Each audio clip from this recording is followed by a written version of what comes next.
And ladies and gentlemen of the jury, the prosecution is not going to get that man today. No, because I'm going to get him.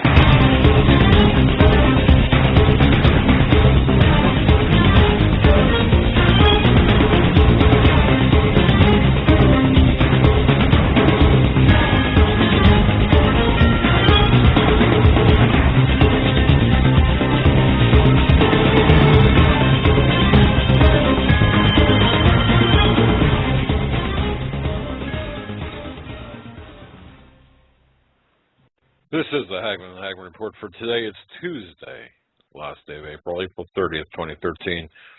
I'm Doug Hagmann. Co-host with me is my son, Joe Hagmann. Together, we are the Hagmann and Hagmann Report, the premier father-son investigative internet team on the internet. You're listening to the only show, folks, where the news is presented to you in 3 dimensions. We look beyond the headlines, bylines, and bring you the news behind the news. We want to welcome our new listeners in Mississauga, Ontario, Canada. Heard from them today, as well as new listeners in Rutland, Vermont, Newburgh, Kentucky, and Plano, Texas. I want to welcome each and every one of you listeners on board. I want to thank you for joining us. Thank you for your belief and trust in us as we walk through this minefield of current events together. And of course, if you're new to this program, we broadcast each and every weeknight from 8 to 11 p.m. Eastern Time. You can find us on the internet at HomelandSecurityUS.com. That's our home base. We're also simulcast by the Christians United Broadcasting Network. You can tune into us there at the Hagmann and HagmannReport.com. Joe, it's good to be with you today, and we got a lot of news to go over today and talk about. A lot of interesting stuff. Yes, we do. And for those of you wondering about my dad and how they liked how spunky you were last night and how fired up you were, I hope he can stay as fired up as he was last night. Unfortunately, after 4 hours in a dentist's office and 3 root canals later, I'm not sure if he'll be able to get up. But I hope your mouth does feel better, and I know you're in a lot of pain and you have an infection. So keep him in your prayers as his mouth continues to give him trouble. Yeah, exactly. It's kind of it's the mystery of the moving infection, and it's the equivalent of root canal. Long story. Anyway, that's not the issue. Yeah, you know what? I'm fired up tonight. We've got information to get into. There's a lot of things that are diverting our attention. I was on Coast to Coast at 1 o'clock this morning for the news segment, and the topic of conversation was why do the American people fear the government more than terrorists? And I really thought that was really kind of a waste of time to comment about, but nonetheless I did, and of course we'll talk about that during the course of the program today. What else we have, Joe? Well, we have a whole bunch of things that we're going to get into tonight. We have an athlete who came out of the closet, the first professional athlete to do so, coming out of his homosexuality. We're going to get the story on that and the reaction. Also, we have tonight we're going to be covering a little bit on what is happening in Syria. There's another blast in Damascus in the 2nd day in a row. We've had an explosion there, and yesterday also they fired rockets at a Russian passenger jet. We have more details on that. We're going to get into Obama blasting the internet media, saying he hates internet news media. Why does he say that? We're going to talk about that, and also the Obama administration threatening, intimidating Benghazi whistleblowers. What is the cause? Why? We have some news and information on that as well. You know, before we get into that, one of the things I want to mention is something I've been working on here, and that's about gold and silver and trying to track the prices down, trying to track where things are headed. Obviously, we're headed for an economic collapse. So I could just take a few minutes just to point out that you know, the one time in really the last year of the life of Jesus Christ, he used physical force to throw the money changers out of the temple. This is the only time during his life in his ministry which he used a physical force to anyone. When the Jews came to Jerusalem to pay their temple tax, they could only pay it with a special coin, which was the half shekel. And this was a half ounce of pure silver, and about the size of a quarter today, an American quarter today. It was the only coin at the time which was pure silver and of an assured weight without the image of a pagan emperor. And therefore, to the Jews, it was the only coin acceptable to God. Well, you know, unfortunately, these coins were not very plentiful at the time. The money changers had cornered the market on them, so they raised the price of them to whatever the market could bear, and they used their monopoly they had on these coins to make this just tremendous profits. And they forced the Jews to pay whatever these money changers demanded. Well, that's the story of Jesus and the temple, and he threw the money changers out as their monopoly on these coins totally violated the sanctity of the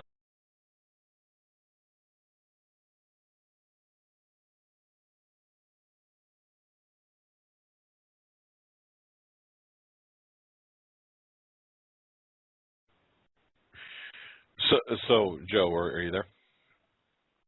Yeah, if you can hear me, I don't know if you want to switch off as host. We can go to one of these audio clips if you want to. Well, I don't know what you mean. I don't know what you mean, switch off as host.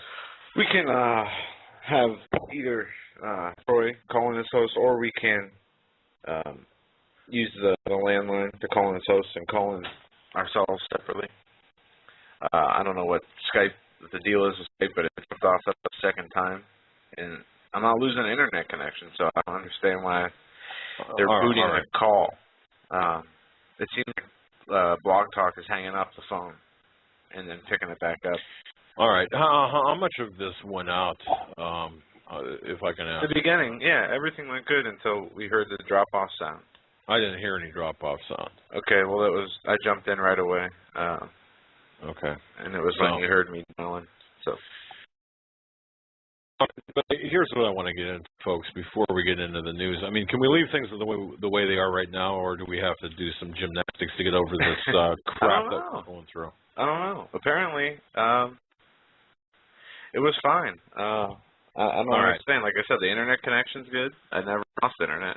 It just kicked us off the call. It's the second time it did that. All right. Well, I'll tell you what. If this does happen again, we'll deal with it, and we'll deal with it strongly. And my apologies again to the listeners. You know, we do know, and I was told, and I'm not sure if I went over this last night or not.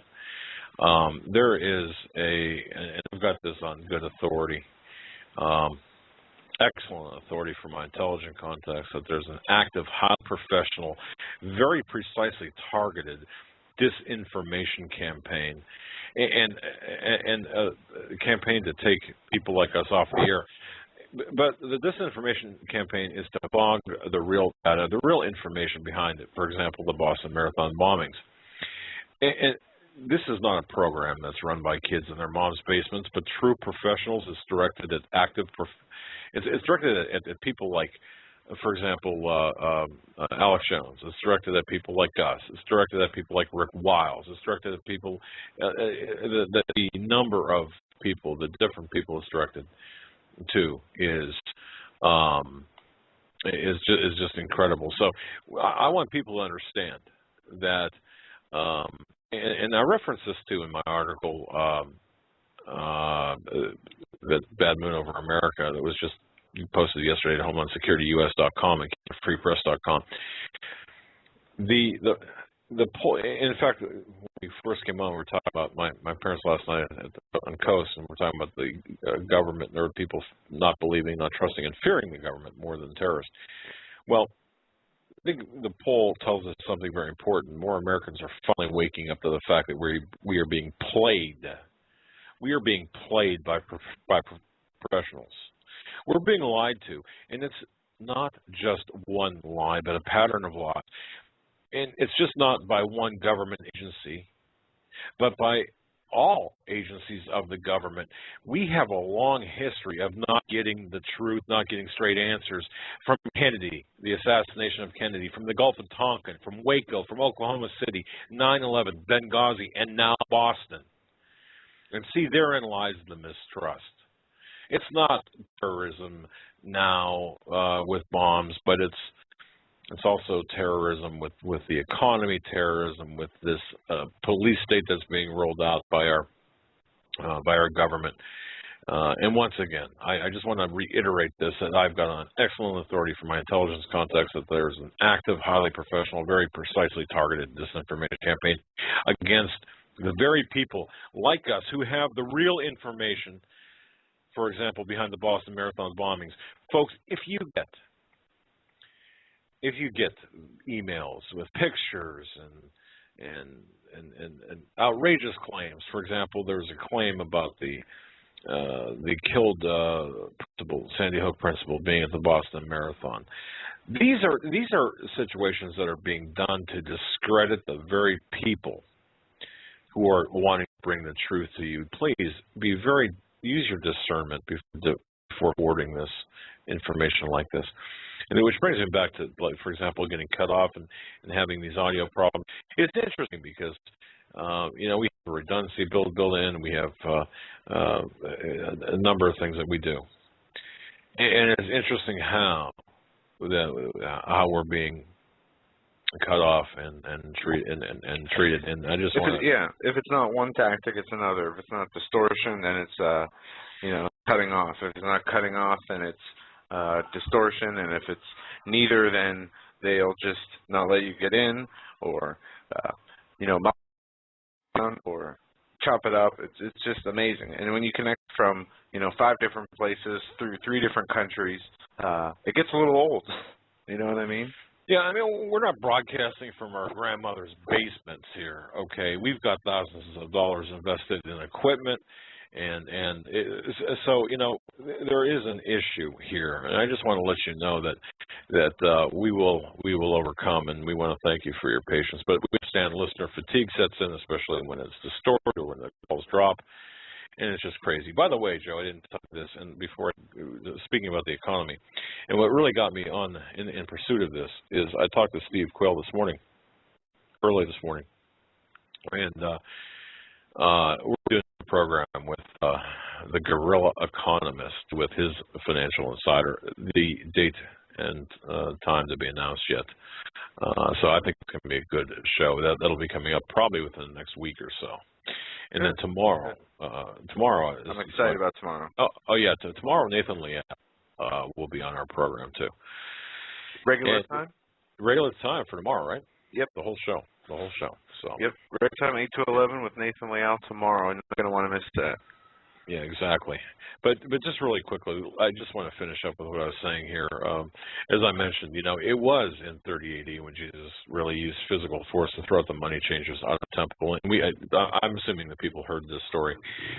And having, of course, it was over the half shekel, the half-ounce coin of pure silver, the size of an American quarter right now. It was the only coin that made of pure silver, guaranteed weight, without the image of a pagan emperor on it, and therefore it was the only coin acceptable to Jews, or acceptable by Jews, that was considered acceptable to God. But let's fast forward to where we are now. Well, with a brief stop, I just want to briefly stop here at 1787. I just want to say this, really quick, and then we can get into what you're going to say. But the colonial leaders assembled in Philadelphia to report the Articles of Confederation, the Constitution, and it was during this time when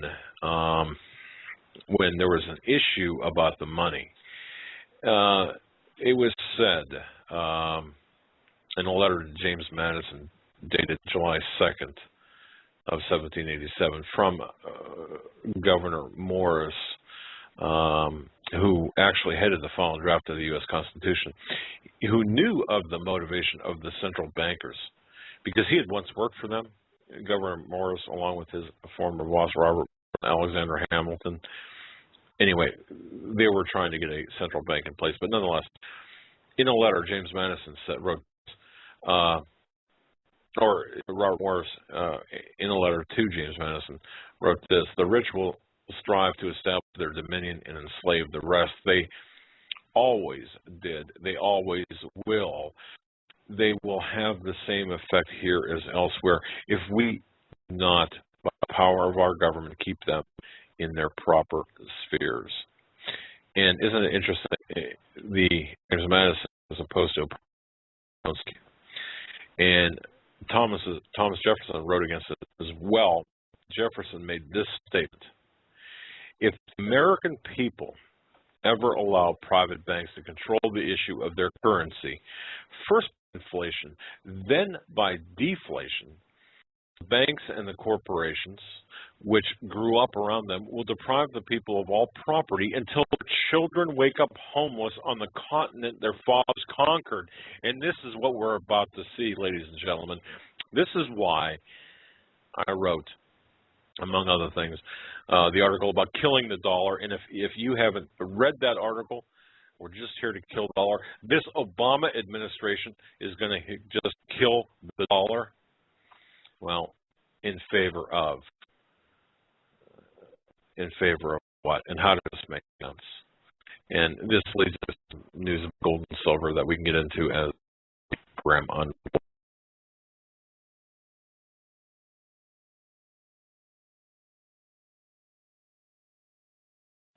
All right, folks, I'm back, and thank you for your patience once again. You know, it's just an amazing situation, and we're the only program, I think, that that you just never know what's going to happen. You just never know what you're going to get when you tune in. And we understand about listener fatigue. We understand completely about listener fatigue, and we don't want that to. We certainly don't want to be. We certainly don't want to lose you as listeners, and we understand the problem. We're working on the problems. We're fighting against some pretty formidable situations. You must understand that. Now, that said, here I'm not sure. Let me. I'm going to open up my chat feature.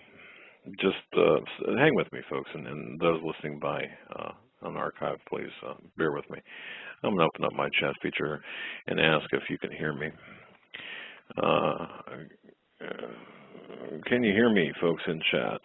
Okay, we can hear you, Doc. Thank you very much. All right, so while Joe and Troy get squared away, the thing, once again, the situations we're facing today are monetary, greatly monetary in nature. And I've got to tell you that there was recently some information when I was looking through the gold reserves, for example, where we are today with our gold reserves, and how much gold there is out there. And if you know, we hear, for example, is Fort Knox? Does Fort Knox have the gold? Does Fort Knox have any gold? And we'll get into that too. But it's rather interesting. But one thing that I happen to see, if you look at the run-up to the two world wars, for example, World War I and World War II, and look at the gold supplies, and I'm not sure how many people really have paid much attention to this. And when I say paid much attention to this, or see the correlation here. And let me find my notes here that have this, because I think this is an extremely important aspect.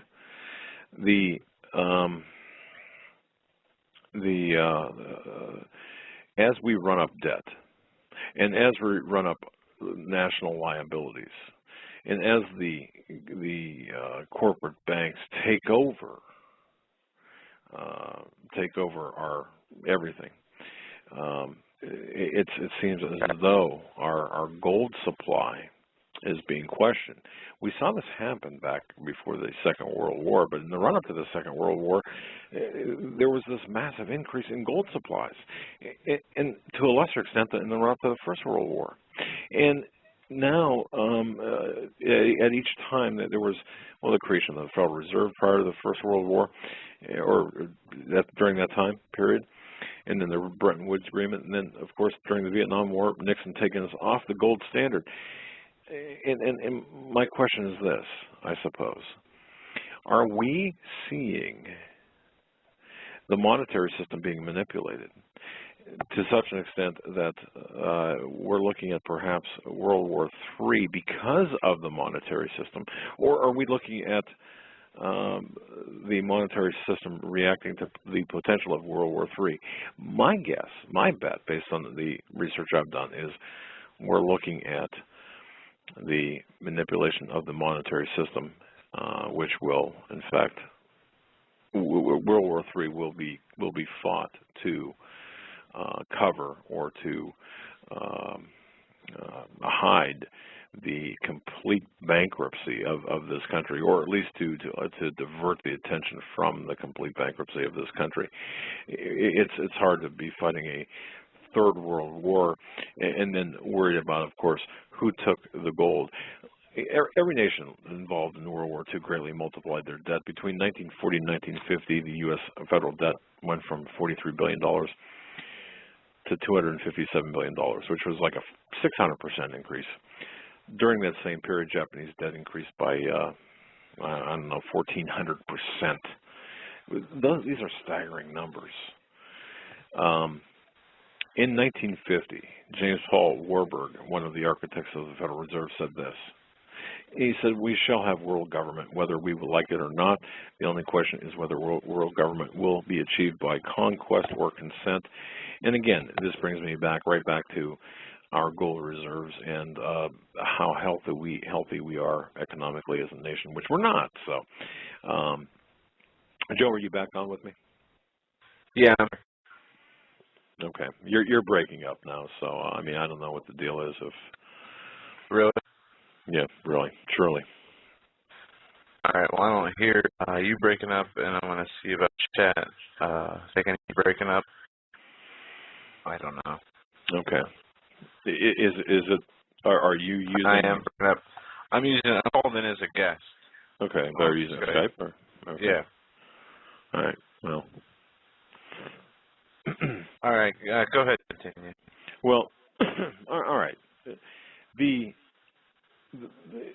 other issue is this, and this I found again.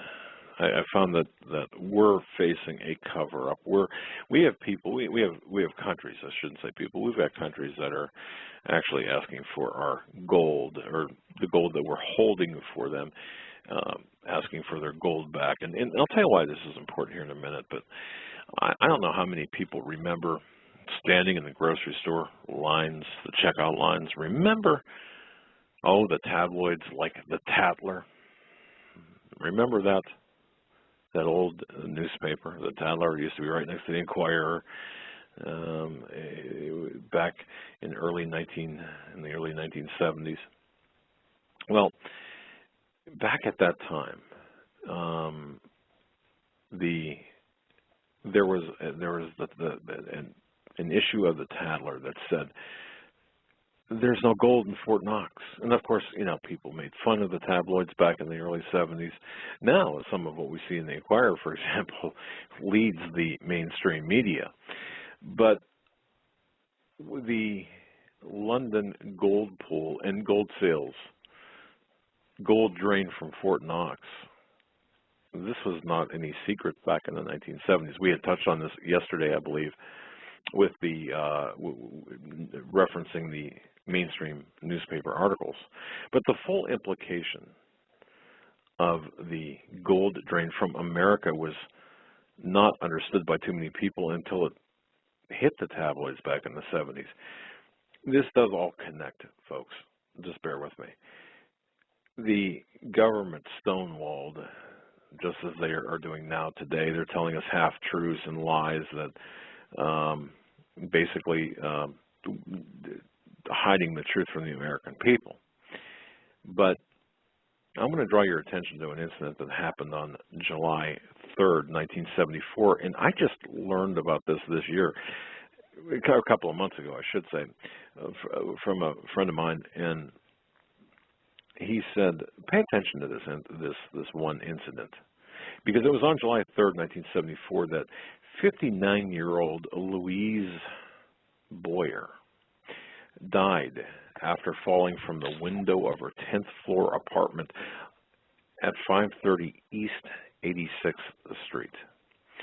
The event was ruled, and I'll quote this here, as a probable suicide, and duly reported the next day in the New York Times.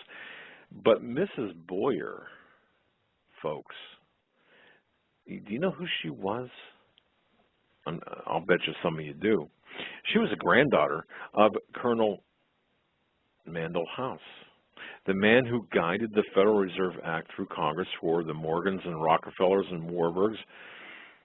And, you know, the other thing, too, about Louise Boyer, although it has not been determined whether there was a relationship, Jackie Kennedy's father was Hugh Auchincloss, I suppose is the way to pronounce it. Well, Mrs. Boyer's maiden name was Auchincloss. And it's known that Jackie Onassis, or Jackie Kennedy, her grandfather helped John D. Rockefeller found Standard Oil. What does this all mean? Well, her death did touch off a firestorm of controversy and rocked a previously solid part of Americana, the security of our national gold reserves held at Fort Knox. Because, you see, 3 days before she suicided herself from a 10-story window out of her Manhattan Manhattan apartment, there was a headline in the National Tattler, and the headline read, International monetary expert sounds alarm. There is no gold left in Fort Knox. Federal Reserve System charged with the secret sale of the U.S. gold supplies overseas to super rich David Rockefeller. Now, the story charged that the Rockefeller family was manipulating the Federal Reserve to sell off Fort Knox gold at low prices to anonymous European speculators who were really fronting for them. And Mrs. Boyer was the executive assistant. Now, see how incestuous this is? She was the executive assistant to former Governor Nelson Aldrich Rockefeller. And remember that name, Aldrich. Do you know where that came from? Well, Nelson Rockefeller's grandfather, Senator Aldrich, was one of the founders of the Fed. You see how twisted and how insanely incestuous this is.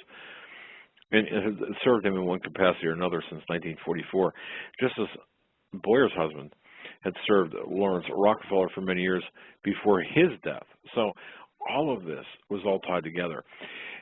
The reason I bring this up, there's this rich history that surrounds the gold in Fort Knox, or our gold, the gold that we reportedly have, that America reportedly have. You're going to be hearing in the near future that that gold is gone, that it's totally gone. Because who's been the audits? Have we been allowed to audit the gold? I think people would be surprised to learn that year after year, the audits have been either internal or denied for the gold at Fort Knox. And you can search this on the internet and find the different dates and the different people involved in the attempts to audit the gold there. But what's really relevant to tonight's broadcast and to today and to our current situation is this. We are broke. The economic system is nothing but a house of cards, and the ushering in of the Third World War will, in fact, be part of this this economic collapse, or will be either I don't want to say the cause of it, but it's a rather symbiotic relationship between what's taking place in Syria, what's taking place overseas, and what's taking place here in America economically. Because you see, China and Russia are attacking us, and they're attacking us through our weak underbelly of our economy. Why? Because, of course, we are playing games in Syria. And that leads us to today's headlines, where we are seeing where Syria is, where people are claiming that Obama is claiming that the chemical weapons were used in Syria. And this is how it all ties together. And we can also go in and talk, too, about Libya's 144 tons of gold, and Saif Gaddafi, Muammar Gaddafi's son, is in jail still and not talking about where that gold might be. And so there's so many relevant points throughout history until today. So, Joe, with respect to Syria and the chemical weapons and such, we're hearing reports now where chemical weapons are being used. At least those are the allegations in Syria. And again, once again, folks understand that all of what you're seeing is tied to the economy. So the war and the economy, they're tied together. Everything is tied together.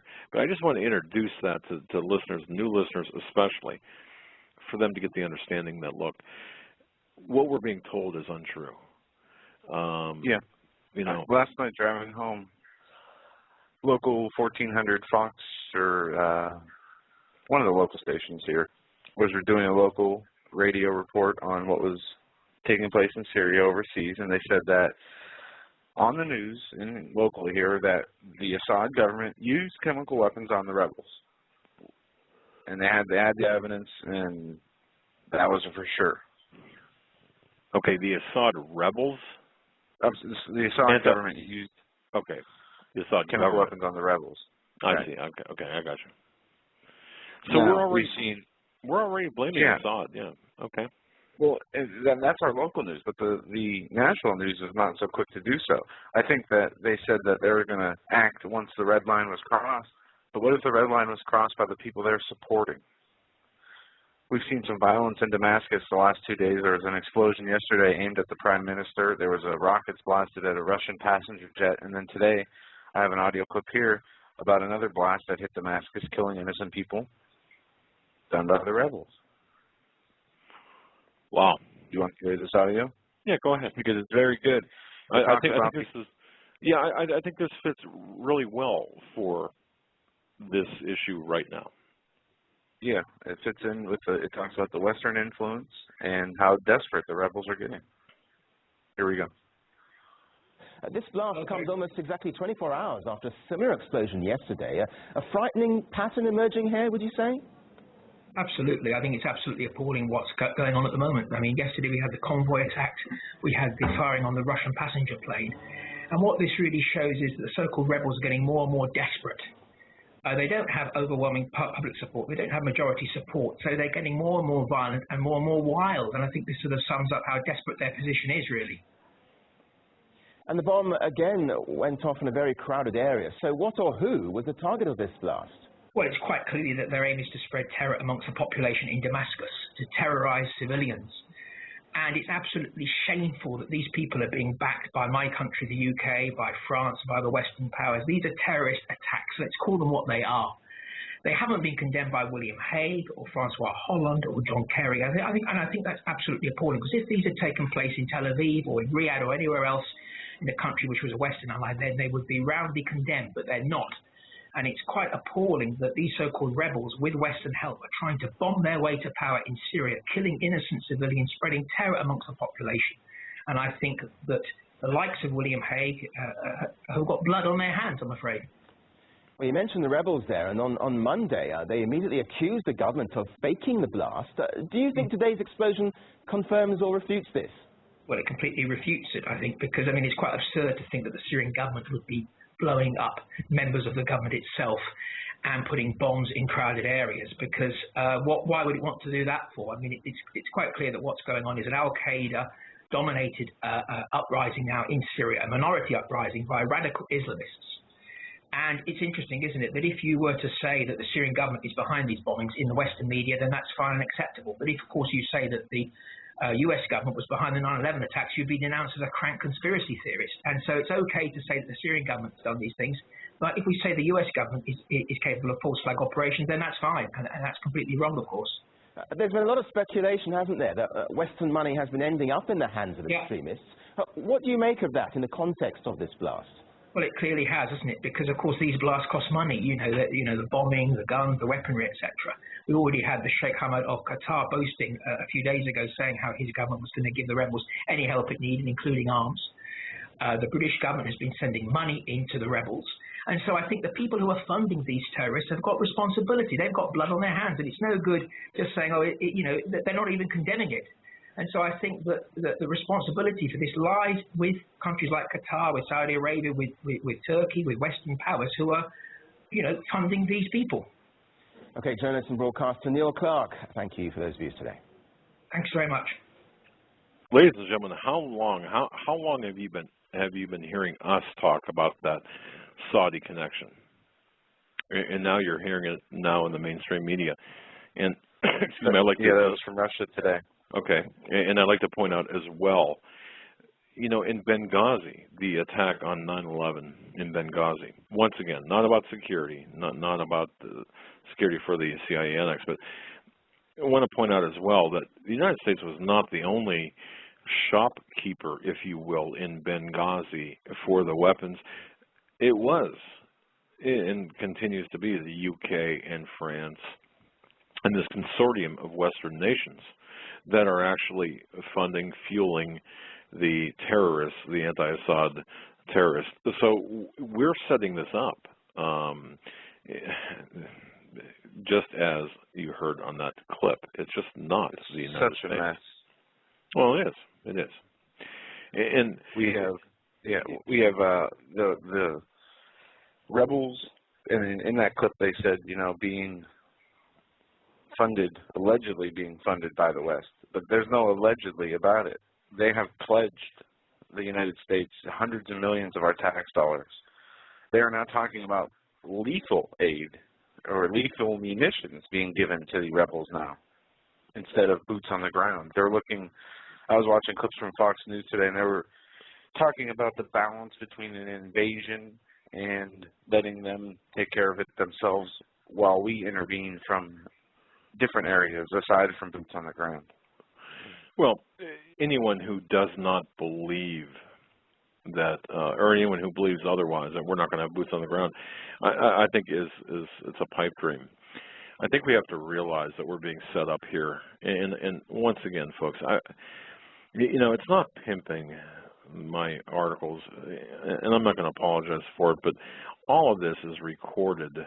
If you really want to get a good understanding of what's going on in Benghazi, if you go to HomelandSecurityUS.com, that's HomelandSecurityUS.com, and CanadaFreePress.com, and just simply search Benghazi.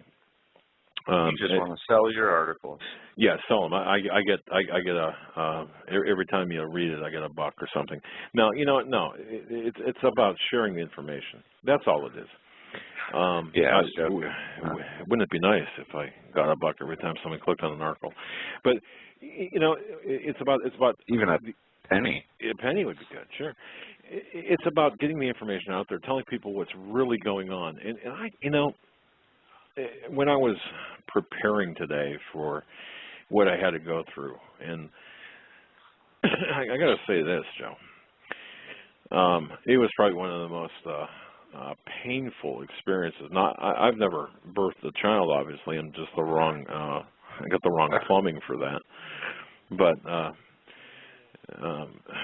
I'm laughing over here because you just made it sound like you were going to go through some kind of waterboarding experience, and I had to prep myself for what I got ready to go through. I was on one of those went to the tilt tables. Well, yeah, I mean, the surgeon guy. I mean, the tilt table. I was on the tilt table, which was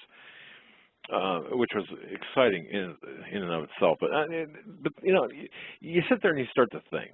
And I was thinking, okay, I had a lot of time to think, in addition to scream. But no, I had a lot of time to think about this.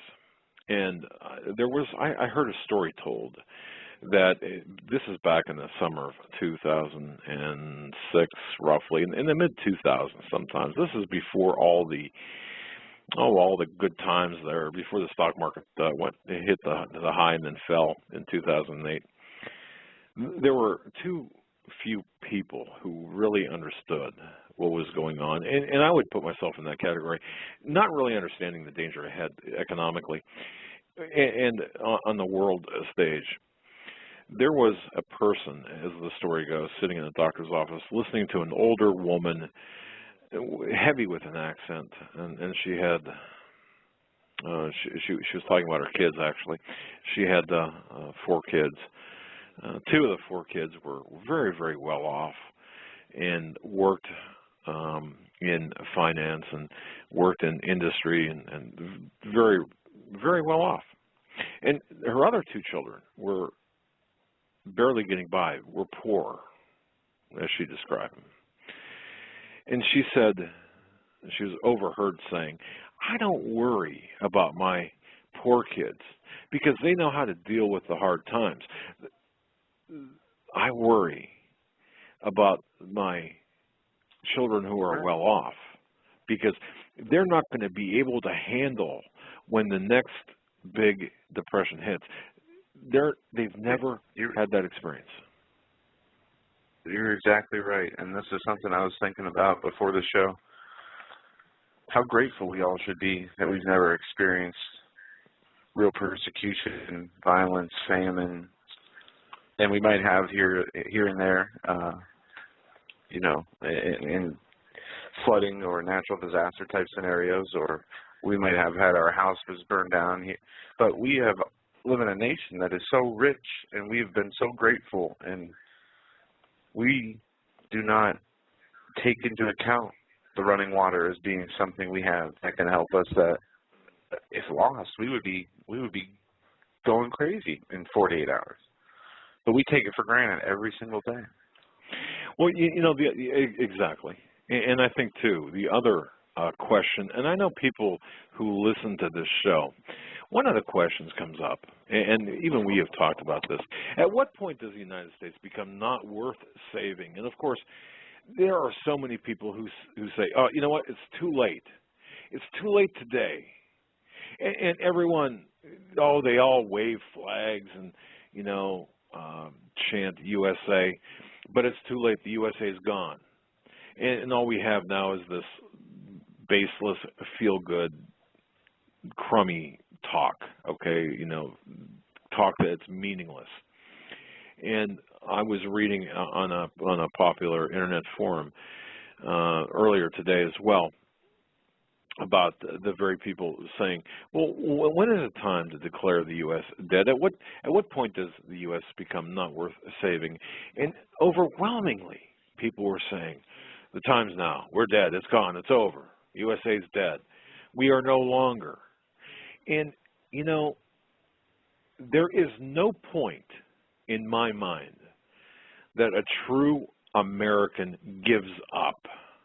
Now, when I say true American, I'm talking about those who espouse the Christian viewpoint, the Christian backbone, the Christian principles that brought us up.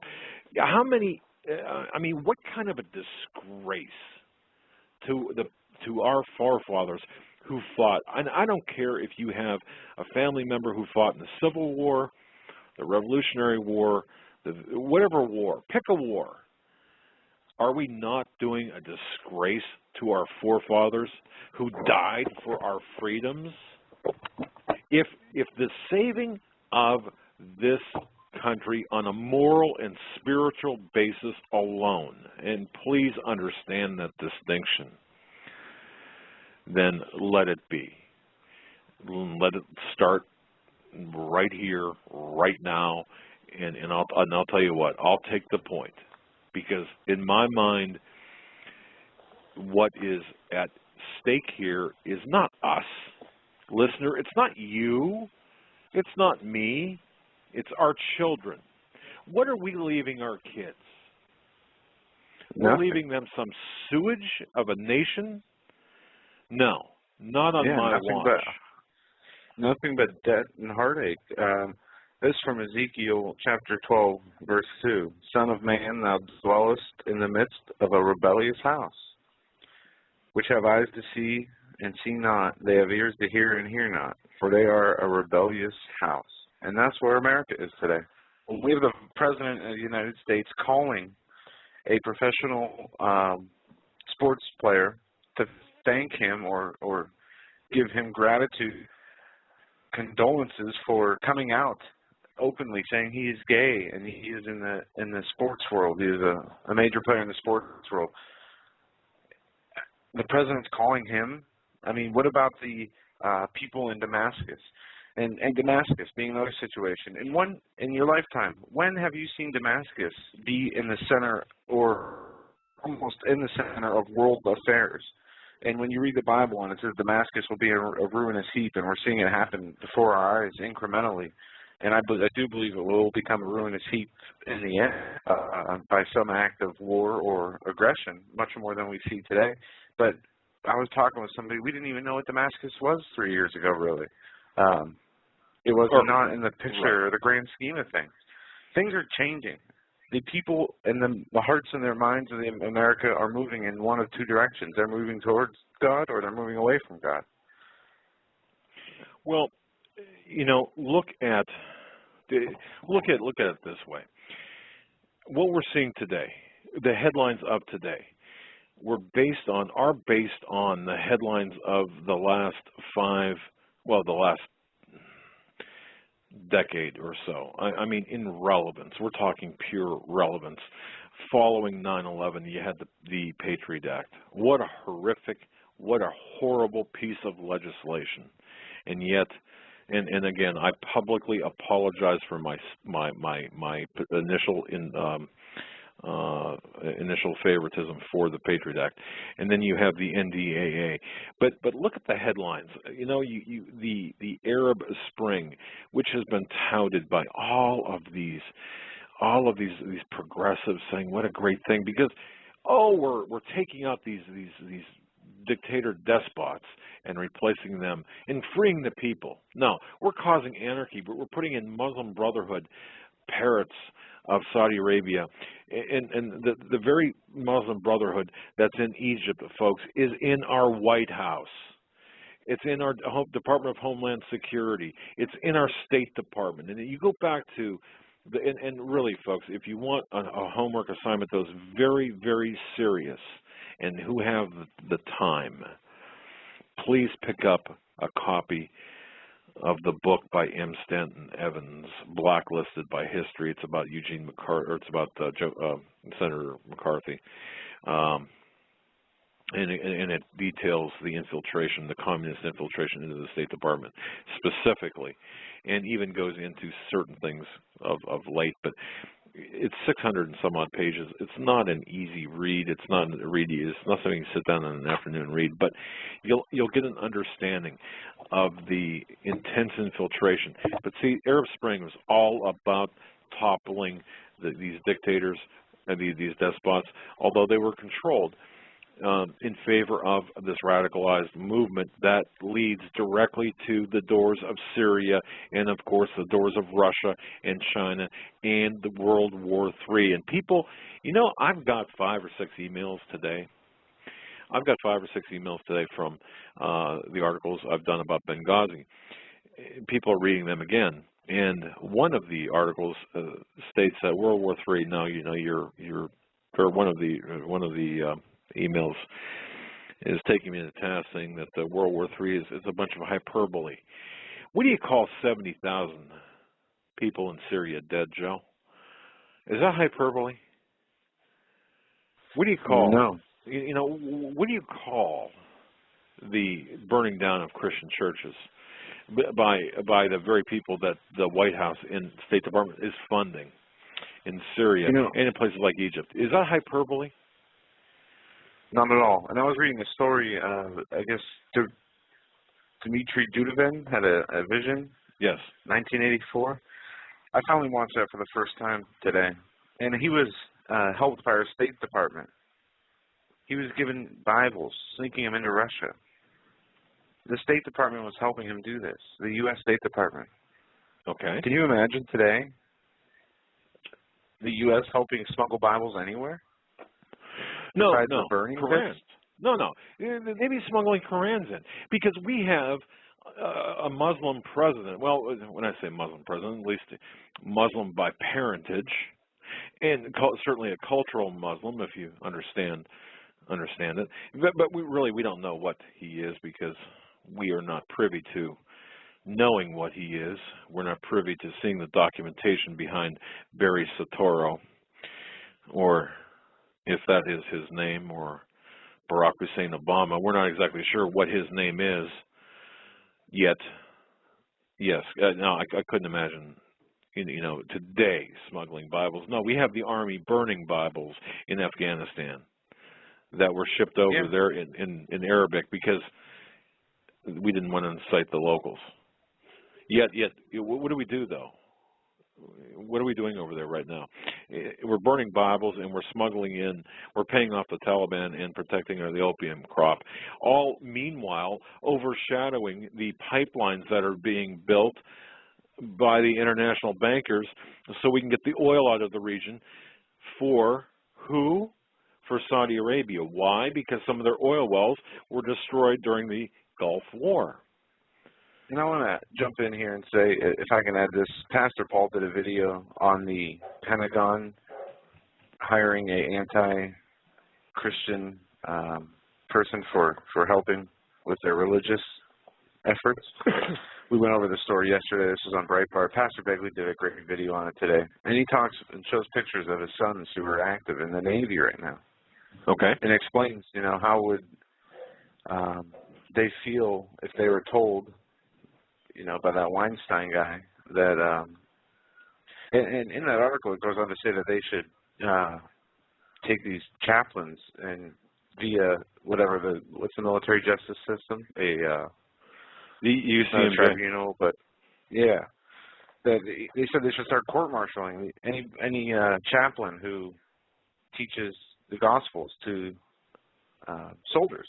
And he brought that point up and said, his sons, he couldn't imagine his sons going to counseling or to talk to somebody in a religious way in the military and being told, you can't talk about the Gospels, you can't bring up Jesus' name.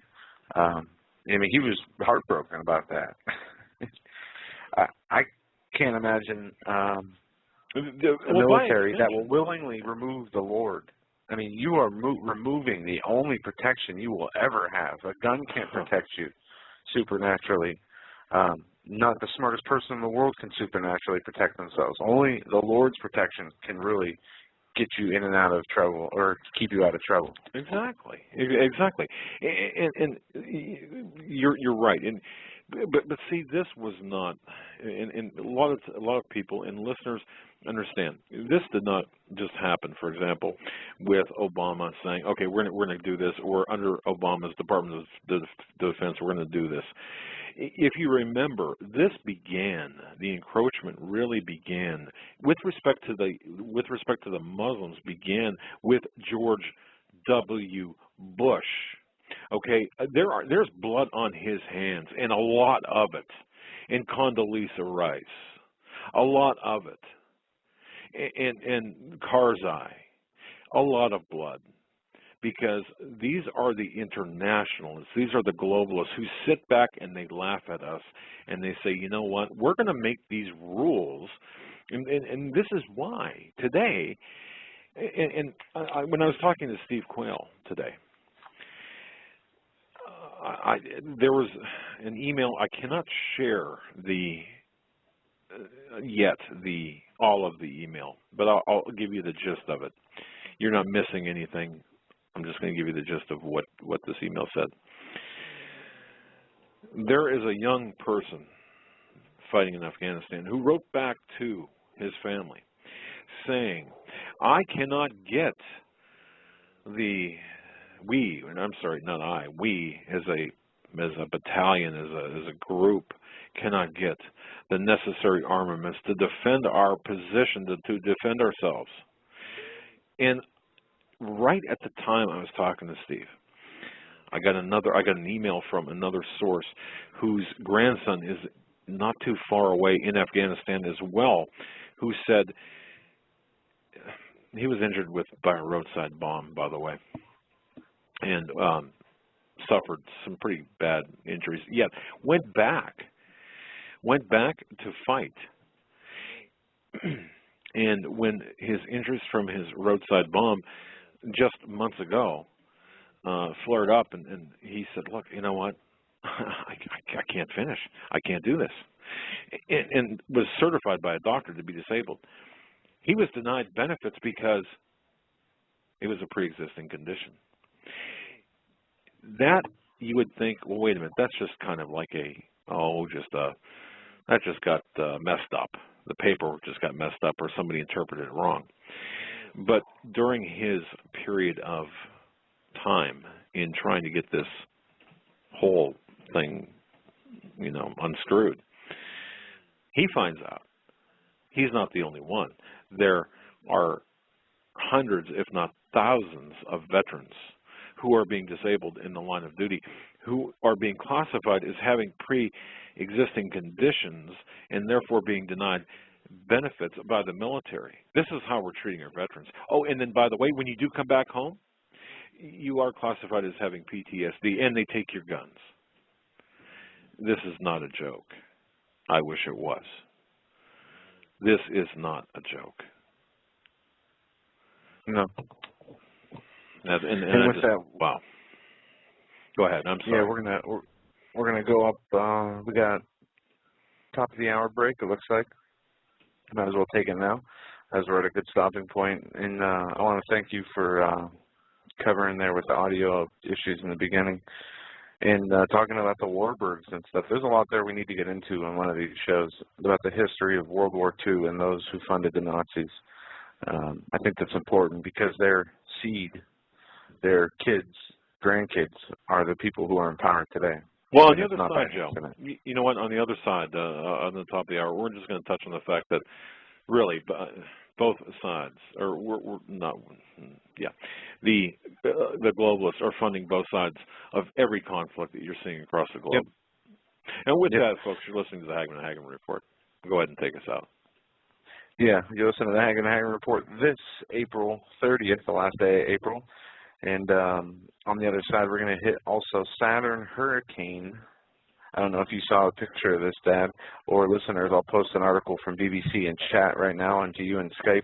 There is an enormous storm raging on Saturn's North Pole. It looks like a hurricane of fire. And by the way, you can see Saturn. I don't know if you know this. If you're in, I think if you're in the Western Hemisphere, you can see Saturn with the rings with a pair of binoculars. There's a video of a helicopter with the naked eye actually looking at Saturn. An amazing picture. Sorry, Jeff. I want to throw that in. We'll be right back after these short messages. You're listening to the Hagmann Report this Tuesday, April 23rd, 13.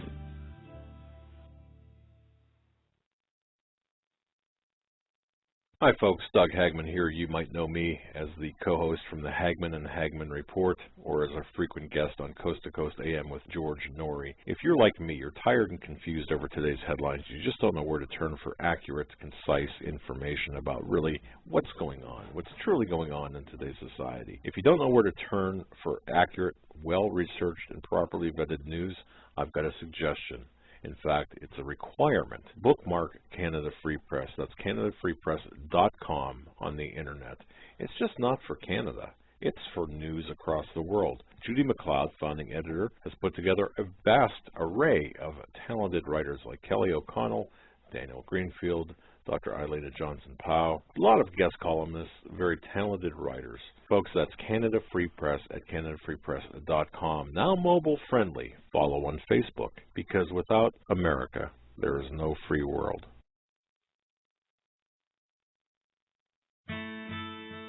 You better wake up fast and listen to this, America. The Obama campaign has launched attack squads disguised as truth teams dedicated to intimidating and silencing all political dissent carried over the internet that criticizes the Marxist Obama.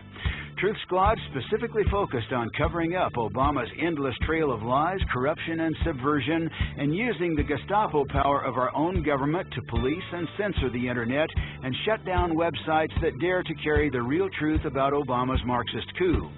Remember the names of these Gestapo-style agencies at work right there in your neighborhood.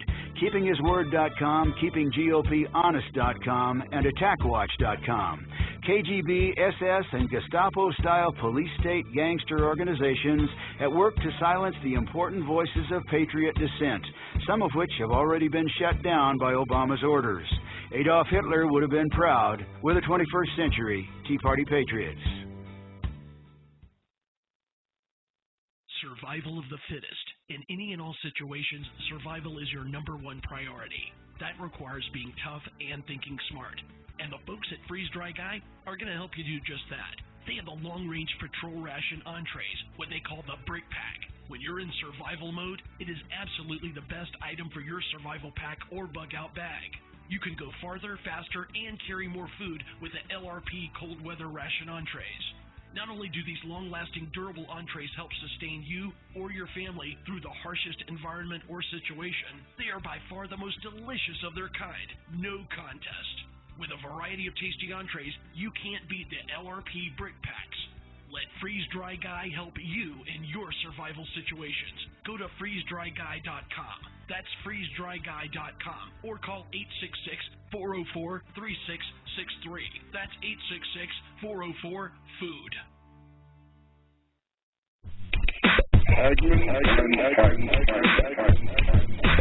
You want answers? I think I can handle. You want answers? I want the truth. You can't handle the truth.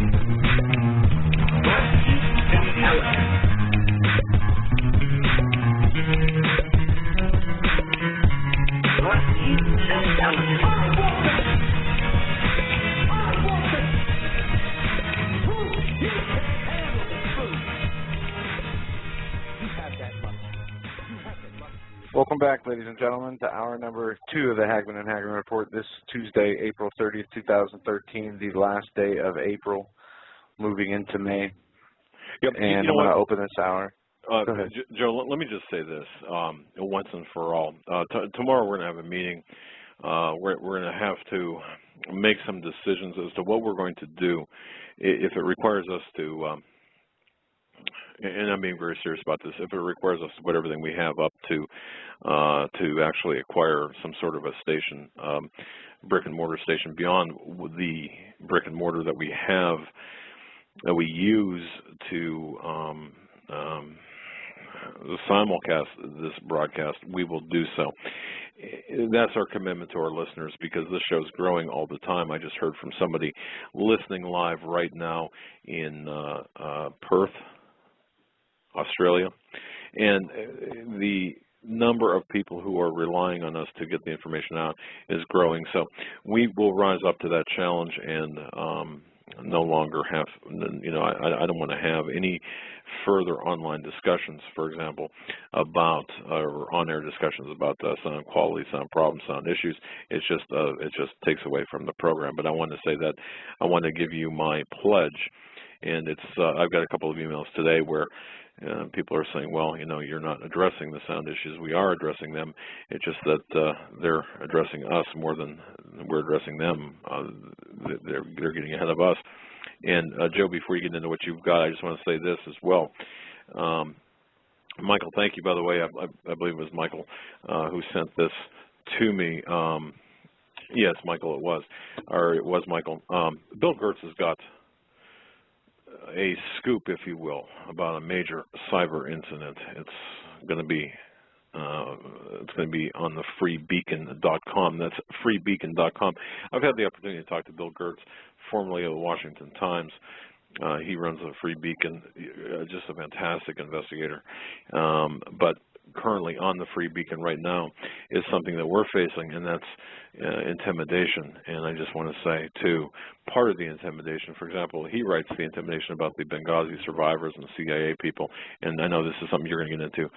but he writes about that on the Free Beacon. But let me just say this: the reprisals, subtle intimidation and such. What makes you think, folks, if they can go after CIA operatives, State Department officials are engaged in this intimidation, and this administration, they're engaged in this intimidation? What makes you think that they're not coming after us, little puny people like us, really that are nothing but bugs on their windshield?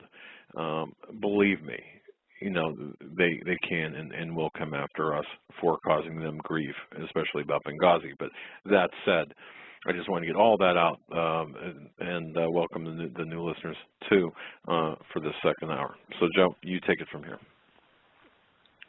As I said earlier in the show, U.S. basketball player Jason Collins was one of the first to publicly declare that he was a homosexual in a public, or in the first person to come out in the world of basketball, and to be called by the President Obama to congratulate him. But I want to play an audio clip, just a minute and 49-second audio clip of a friend of his, Chris Broussard. He's an ESPN analyst, and this is his take on his friend, Jason Collins, coming out in the public. I'm a Christian. I don't agree with homosexuality. I think it's a sin, as I think all sex outside of marriage between a man and a woman is. And LZ knows that. He and I have played on basketball teams together for several years. We've gone out, had lunch together. We've had good conversations, good laughs together. He knows where I stand, and I know where he stands. I don't, criticize him. He doesn't criticize me and call me a bigot, call me ignorant, call me intolerant. And that I hear, and talking to some people around the league, there are a lot of Christians in the NBA. And they don't want to be, just because they disagree with that lifestyle, they don't want to be viewed and called bigoted and intolerant and things like that. And that's what LZ was getting at. Just like I may tolerate someone whose lifestyle I disagree with, he can tolerate my beliefs, and he disagrees with my beliefs and my lifestyle. But true tolerance and acceptance is being able to handle that as mature adults and not criticize each other and call each other names. Personally, I don't believe that you can live an openly homosexual lifestyle or an openly premarital sex between heterosexuals. If you're openly living that type of lifestyle, then the Bible says you know them by their fruits. It says that, that's a sin. And if you're openly living in unrepentant sin, whatever it may be, not just homosexuality, adultery, fornication, premarital sex between heterosexuals, whatever it may be, I believe that's walking in open rebellion to God and to Jesus Christ. So I would not characterize that person as a Christian, because I don't think the Bible would characterize him as a Christian. Wow. Now, folks, I'm going to ask you to pray for both the gentleman Collins, who made the announcement that he was gay, and the reporter Chris Broussard, who will probably lose his job over stating the words Jesus Christ on air. But it wasn't accompanied by an expletive. Yes, sorry, you can't have that. There's also an article out here that I'm reading, athlete out of the closet, but prejudice lingers. And what is their statement? What is the prejudice that is lingering? Well, it was this commentator's analysis of his friend coming out openly that we just played. Now, is that prejudice? Does that sound prejudice to you? My goodness, no. It's a breath of fresh air. Now, see, that person, what was his name? And we really need to, I really think we really need to. ESPN analysis guy, his name is Chris Broussard. Okay, Chris Broussard. We need to make sure that we elevate him to the proper status, because just as we remain critical of the others, we must elevate those who are actually doing God's work. And I think, to me, I heard God's work being done in that statement. That's what I believe. Man, I'll tell you, how great is that? I mean, he said he was friends with this gentleman, that they go out to lunch together, that they talk together, and they both understand where each other is coming from, and they can have a debate. They can tolerate each other and each other's viewpoints and still be friends. And I think that's what the Lord really calls us to do. We can't judge other people's eternal soul. No, but we can point them in the right direction. But right. See, you can't condone, because I dare say, and I'll bet you the vast majority of our listeners, folks, you've got a relative either engaged in a homosexual relationship, or is cheating on his wife, or a woman cheating on her husband, or simply maybe a member of your family living together in a heterosexual relationship out of wedlock. Yeah, notice he included all fornication, all sexual sin, not just homosexuality. Exactly. We need, look, we're all in the same position, I believe. I believe that this has touched every American family, or if it hasn't yet touched your family, it will, or you just don't know about it. Now, having said that, we cannot tolerate the act. We shouldn't tolerate. We shouldn't. I mean, we should not be. That's one thing I will object to. I don't think we should tolerate the sin or the act. I think it's our duty to say something, but I don't. At that point, after you say something, I don't know. Have you? And I'll throw this out to the listeners. Have you met your duty as a Christian? If you say something, I mean, what else can you do? You can't stop them from living together or engaging in that kind of behavior. So, is merely saying something, have you met your Christian obligation, or should you just butt out? What's the answer in a case like this? Well, it depends. In a case like this is coming. They asked for his opinion. The gentleman, this Chris, who is on TV, and he is a friend of the gentleman. If anybody should be able to speak of this issue, he should be able to, and he did. How do you think that's going to? How do you think that's going to affect their friendship? I don't think it will. If both of these gentlemen are decent people, they can have the intellect enough to be able to peacefully disagree, which most people have lost that ability. I mean, we can't change people. We can't make them be what we want them to be or what we expect them to be. Right. But shouldn't we? The only thing we can do is point out if they are your friend, you point out where they're wrong, and pick them up. And if they don't take that advice, that's on them. But you have to have a duty as a friend to say, hey, this is not right. Well, I think you've got a duty as a Christian and a duty as a friend that it's not right. If it costs you a friendship, or if it costs you an estrangement, folks, what we're talking about here is real world Christian things. Because, like I said, I believe probably 95% or maybe even higher percentage of our listeners have a family member or a friend or someone that they know or are close to that fit one of those categories. And I guess my question is, at what point do you start and what point do you stop? But I do think that we have, Joe, I think that we, in a family situation, I think that we especially have the duty to point out, not in a condescending way, but in a very loving way, to point out that hey, man, if I'm being arrogant, and if I'm doing something wrong, I would expect people to say, hey, Joe, this isn't right. This isn't proper what you're doing or how you're approaching this. Just bringing this to your attention because who are you hurting with your behavior? You're hurting yourself. You're hurting your own future. And you're not hurting your neighbor.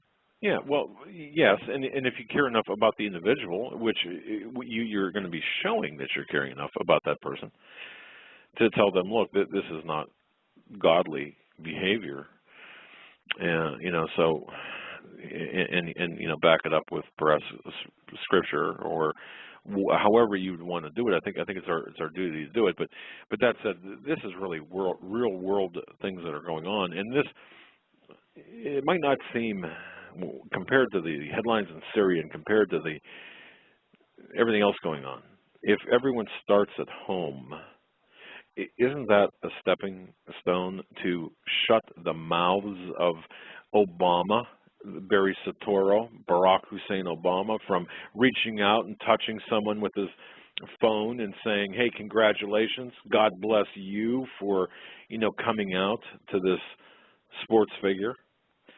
No, instead of that, you have Obama saying, God bless Planned Parenthood. Well, right, God bless homosexual athletes for coming out and taking a stand. We have God being removed from schools, from sports, from the military, and bestiality and homosexuality being uplifted and replaced as that status. Right. And yeah, exactly. And so, but yet, this man, for example, Barry Soetoro, Barack Hussein Obama, claims to be a Christian, or at least espouse Christian principles, doing everything to pervert Christianity, using his office to do so. And we've got silence as well from the peanut gallery, the Congress. They're silent as well on this issue, or they're favoring the issue. By the way, I believe this sincerely, that the Supreme Court will vote in favor of upholding the homosexual covenant. I'm not sure what the best way to say that is. I know the Supreme Court is, are they not, Joe, still deliberating on this homosexual law from California? Okay. Yeah, I think in June we're supposed to see a ruling. Yeah. The homosexual bill in California that was voted by the Californian public to make sure that gay marriage is banned in their state, overturned by Supreme Court, saying that ruling or voting by the people is unconstitutional. Now to be picked up by the Supreme Court, and we will hear results. In June, remember we heard the arguments at the beginning of this month, and they seemed really harsh towards gay marriage, just like they did on Obamacare. They seemed really harsh during the arguments of Obamacare, but magically came back and said, yeah, Obamacare is not unconstitutional. It is legal for the United States government to mandate that you purchase something from them. Say that again. Say that again. Supreme Court, when dealing with the Obamacare situation, during the argument phase, before they made their ruling, were very critical of different parts of the Obamacare, like the individual mandate and other areas, making religious institutions cover birth control and abortions. Right. I just want to remind their ruling, people. Yeah. It was not the way it sounded in the arguments, just like when they went through the gay marriage argument. That's right. Earlier this month, we heard even, I think, Sotomayor be very critical of it, herself as a lesbian, and other justices being very critical of the homosexual marriage argument. But I don't think we're going to see anything different with Obamacare. I think they're going to Obamacare, yeah. Yeah, I just wanted marriage that repeated. Is between two people, regardless of their sex. Maybe even include an animal in there, you know, between two things, regardless of their status, whether they're a human or an animal or a plant. If you want to marry a tree, you can, I guess, now in America. We are this modern-day Sodom and Gomorrah. Exactly. And what I base my, and I'm glad, the reason I asked you to repeat it is just for reinforcement, but the reason I base my opinion on this is because it was said, and I believe this is an accurate number, right around 1,100 federal regulations would be affected with this decision. And it's kind of a mess right now. But, you know, for example, if you live in a state that allows a homosexual union, you cannot file federally this federal income taxes, you know, married filing jointly, or, you know, even if you're legitimately recognized as being married. I'm using that as one example. So this is the reason why I believe it will come out that in June where there will be, it'll be fall in favor of the homosexuals. But all in all, I think that was a good, very good clip, a very refreshing clip. But I also believe that the behavior of this putative president that we have, this Barack Hussein Obama, Barry Soetoro, I believe that his actions, his behavior is repugnant and is antithetical to all Christians and an insult to every Christian. And you know what bothers me the most as well, since we're on the subject of homosexuality probably longer than we should be, is you know, we're not hearing the Muslims come out and condemn this homosexuality because, and of course in Saudi Arabia, you know, that's there are severe penalties. Well, without going down that road, I guess it's interesting the silence. I'll just leave it at that. The silence of the Muslims on just about everything that this president has been doing is just incredible to me. Whereas if it was Bush, it would be different. And I understand that's the right-left paradigm or Republican Democrat paradigm. However, I think it's still worthy of note. Now, let's move on, I guess, Joe. All right, switching gears here.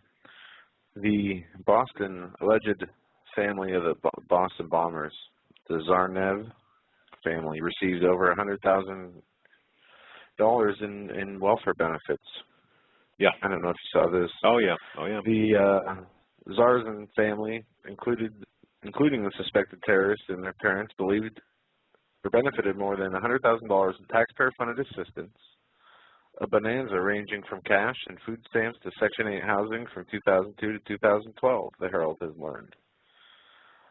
This being part of what we're seeing with the new amnesty push, the new immigration bill push, and we have people from the USDA being directed by the Obama camp to push food stamps on people, on new immigrant families, saying, going back to before, remember there was a commercial about November, December, where they said that it was an economic stimulus and you were doing your town a disfavor by not getting on welfare if you were eligible, because you're taking away that economic stimulus from your county or your town. But well, this is something that's going to need to be, they're trying to make 11 million illegal immigrants legal. I want to know how many of those people are self-sufficient or have business plans or an idea of what they want to do. There is a need here, and this should be the land of the free that is a home to those who are being persecuted, a place of refuge. People should be able to go if they are in trouble in their own country because of, reasons of genocide and other governmental problems when they are innocent. But just to give blanket immunity to as many people as are in this country illegally without doing the due diligence of background checks on these people, without finding out who they're associated to, if they're really worried about a problem such as terrorism, it seems very immature to me to just... Well, they're not worried about terrorism. This is about balkanizing America. You've got the number being bandied about out there is 11 million illegal immigrants, illegal aliens in this country. 11 million. The number, according to places like Shadow Stats and other places, if you use the more proper numbers, it would be closer to 20 million. And to have this gang of 8, and we talked about this before.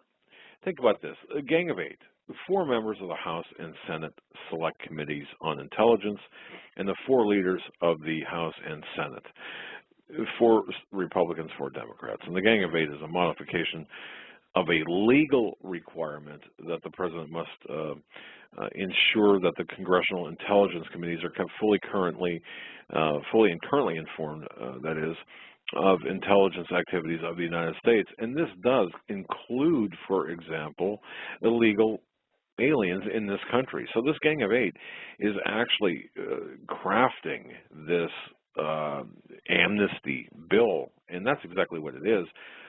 the Gang of Eight consists of, in case folks you have forgotten or don't know, the Gang of Eight, you're talking about Republican Senators John McCain and Jeff Flake, both of Arizona, Lindsey Graham of South Carolina, and Marco Rubio of Florida. Boys, some of those names ring a bell when it comes to other interesting legislation. And then you've got Democratic Senators Charles Schumer of New York, Dick Durbin of Illinois, Robert Menendez of New Jersey, and Michael Benet of Colorado. You know, explain to me, and I don't know how many people have either studied Shakespeare or in college have had experience or exposure to Shakespeare, but Hamlet was a very popular Shakespearean play, and the minor character Marcellus in Hamlet had said in the first act, as a matter of fact, of the play Hamlet, something is rotten in the state of Denmark, and this might well describe the current state of affairs here in the United States, where the proverbial fish is rotting from the head down, and that includes not only Obama, but this Gang of Eight and all of the Congress and senators, because we are going to see this influx of illegal immigrants. And as you said, $100,000, Joe, for this family in largesse, government largesse. Over 10 years. Yeah. Over 10 years. But then I believe if you do check out the judge report next to it, you'll find a story, and you can find many of these stories where there are vans filled with EBT cards and such, millions upon millions of dollars that are being sold and otherwise given to people illegally, and yeah, you know, it's crazy. Caseworker. Illegal aliens got food stamps by van load. For decades, the U.S. government has not only given illegal immigrants food stamps, according to a former certification caseworker who denounced the costly practice back in the 1980s, but essentially was ordered to keep a lid on it.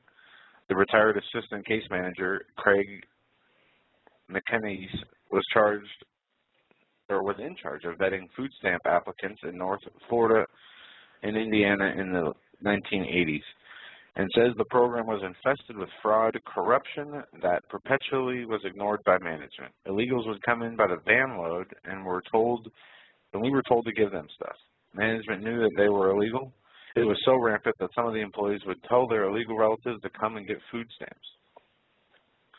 So yes, I mean, and this really hurts the people who are in this country, who were born in this country, who can't put two nickels together because of the changes that this country has undergone by shipping all of our manufacturing jobs out of the country, by really killing the free market industry and taxing businesses, individual businesses.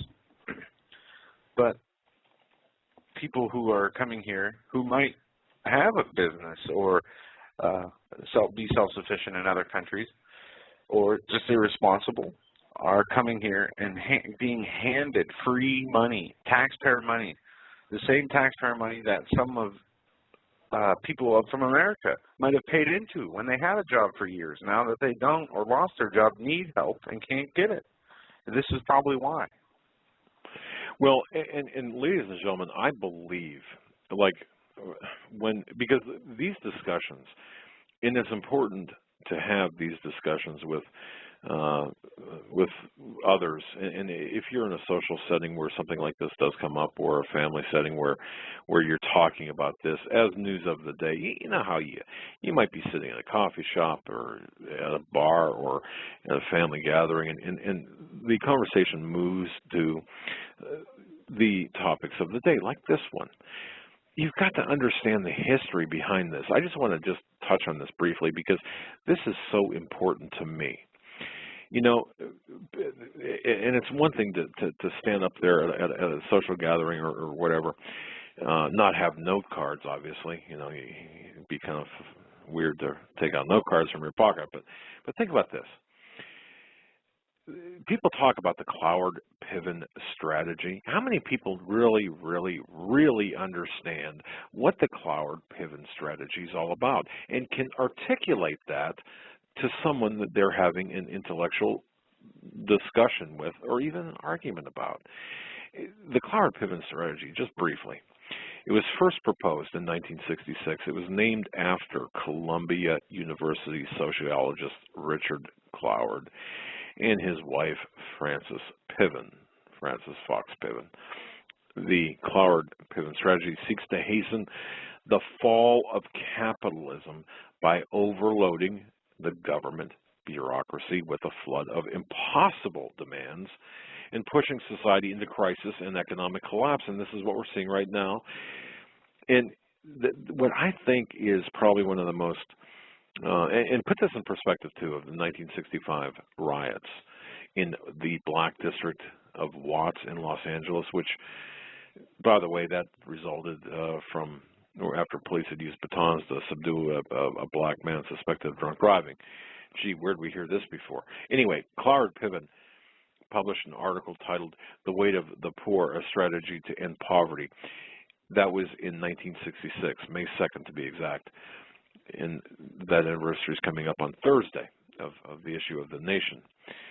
But right after it was published, the sales of this The Nation, the magazine, sold like 30,000 reprints. It was just an unprecedented number of reprints.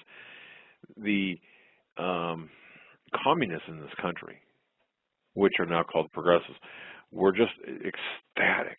And in fact, what they were attempting to do were implement the Cloward-Piven strategy.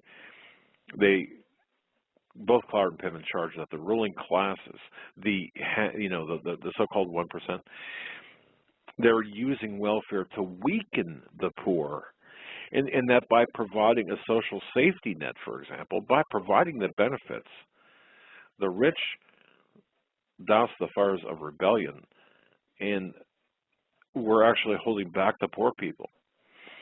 So that's what this is all about. That's what the Cloward-Piven strategy is to hasten the fall of capitalism by overloading the demands. And isn't what we're seeing, what we're talking about right now, isn't that what this blanket amnesty is going to be? Isn't this what, are we not seeing Cloward-Piven in action from the Gang of Eight and ultimately from Obama? Wow. Okay. Yeah, we are. Moving on here, I want to get to this Benghazi sure. clip. Listen to this, guys. This is very, very important. And this goes to something you spent a lot of time on, the Benghazi investigation. You've brought forth so much information through your sources, through articles on our website in Canada Free Press. And when I heard this today, I wasn't surprised by it because you mentioned this yesterday, and this is something we've talked about, but why? Why the need for a cover-up? Folks, this is about Benghazi, intimidating whistleblowers, removing protection from them. Listen to this audio. It's from Fox News. Good evening, I'm Brett Baer. Two major stories tonight on the Benghazi terror attack and what some lawmakers charge is a vast and growing cover-up concerning the assault that left 4 Americans dead, including the U.S. ambassador, on 9/11. We still don't know how many people were injured that night. The administration insists those events have been investigated enough and that it's time to move on. We have Fox team coverage tonight with 2 explosive stories. Adam Housley in Los Angeles talks exclusively to a special operator who says military help was available, despite what the administration has said. But we begin with accusations that the president's people are making threats against Benghazi witnesses. Chief Washington correspondent James Rosen reports from the State Department on an incredibly serious charge before Congress starts a new round of hearings. Good evening, James.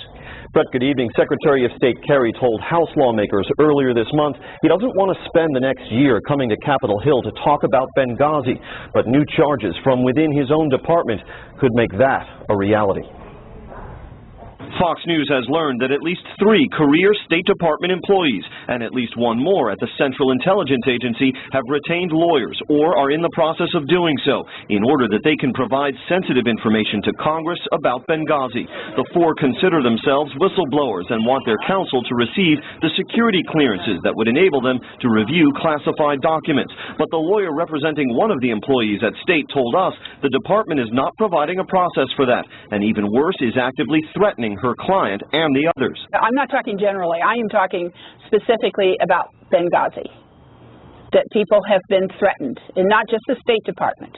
The people have been threatened at the CIA. It's frightening, and they're taking career people and making them well aware that their careers will be over. It was on September 11 that 4 Americans, including our ambassador to Libya, were killed in terror attacks on U.S. installations in Benghazi. Tunsing said her client has pertinent information on the months preceding the attacks, when pleas for enhanced security were rejected, on the 8-hour span of the attacks themselves, and on the 8-day period following the attacks, when the Obama administration falsely described them as the result of a spontaneous protest over a video. So if you have additional questions or you think there's some document that somehow you need, I'll work with you to try to get it. Secretary of State Kerry told lawmakers this month that Obama administration officials have testified at 8 Benghazi hearings, held 20 Benghazi briefings, turned over 25,000 pages of Benghazi documents, and released an unclassified version of the report prepared by the so-called Accountability Review Board. Today, Kerry's spokesman insisted all standard procedures have been followed in terms of cooperation with Congress. I'm not aware of private counsel seeking security clearances or anything to that regard. I'm not aware of whistleblowers one way or another. Congress has its own prerogatives, but we've had a very thorough, independent investigation, which we completed and were transparent and shared, and there are many folks who are in a political manner trying to sort of use this for their own political means or ends. That was a jab at Republican Congressman Darrell Issa of California, chair of the House Oversight and Government Reform Committee, who wrote to Secretary of State Kerry last week, and I quote, "The department's unwillingness to make the process for clearing an attorney more transparent appears to be an effort to interfere with the rights of employees to furnish information to Congress," unquote. That threat is obviously a charge the administration rejects. And there you have it. Dad, you had spoken to Adam Housley, Fox News, over for 3 months, over 3 months, and the true story is not coming out. And they said at the very beginning, Brett Baer said they don't even know the number injured on that night. They don't have an accurate count of that now. Joe and folks, you know, it's amazing. It was, excuse me, the first time I spoke with Adam Housley, it was an amazing situation where I'm talking to my intelligence source, who said, "Hang on, let me conference you in with someone," and on the other end of the phone was Adam Housley from Fox News, and this is about Benghazi. This is early on now, and throughout the course of, I'm going to say 3 months, maybe 4 months, the information passed by this intelligence source to people like Adam Housley and people like him and other names you would know, but I won't mention. And I only mention Adam Housley in here because his name came up in here, but there are other names that you would mention as well, or that you would know, you would recognize as well. Every single time that this story was going to be in the forefront, Benghazi, the cover-up, every single time. Every time that Adam Housley said, we got it, this is it. Kind of, I mean, picture Woodward and Bernstein back in the movie, you know, the Watergate. We got it. And then all of a sudden being told by some office on the corner office in the 42nd floor of the building, you're not running with it. You're not going to run with the story. Now it's coming out. I'm not sure what's going to be coming out, though. I'm not sure if we're going to get the truth. And the CIA, the State Department, and the this regime, this Obama regime, is threatening the very people who put their lives on the line doing what they were told to do. And you know something? You know when things later on, I mean, and this is kind of a somewhat out of context, but I'm going to throw this in here anyway. When you're doing your job as an American, and you're working as an American, and you're overseas doing something, and you stop to ask the question, is what I'm doing legal? Fire and brimstone can come down upon your head. Just keep that in the back of your mind, folks. And also, the threats. They're very real. And pray. Pray like you've never prayed before for the people involved, that they're able to get their stories out, that the true story comes out, because this is the only way that this regime will be exposed, and perhaps we can buy some time for the sake of our children to avoid a third world war. And I'm not trying to, no, it's not avoidable. But you know what? Every day that we can put it off, every month that we could put it off, or week, or every second, can we not use that time to bring people to the truth and to the light and to understand what's going on? Yes. Yes, we can. Every opportunity, every breath, every second we have left is an opportunity to spread the good news and the real truth. That truth being, first and foremost, the word of the Lord that's in the Bible. But if we can't understand that basic and fundamental truth, we're in trouble. But what really gets me about this, Joe, and I think you were with me a couple of times when I was on the phone with Adam Hosley and others from Fox News, and excuse me, sharing the information and listening to what was being shared, being able to be a part of the conversation, and providing information that I had as well, and acting as a liaison, and whatever little part that I was able to do. But see, that was from a receptive person, a person who is receptive. Okay, now think about the other networks who are not even one bit receptive, who say, no, we're not going to do this. This does not conform with the agenda of this current administration.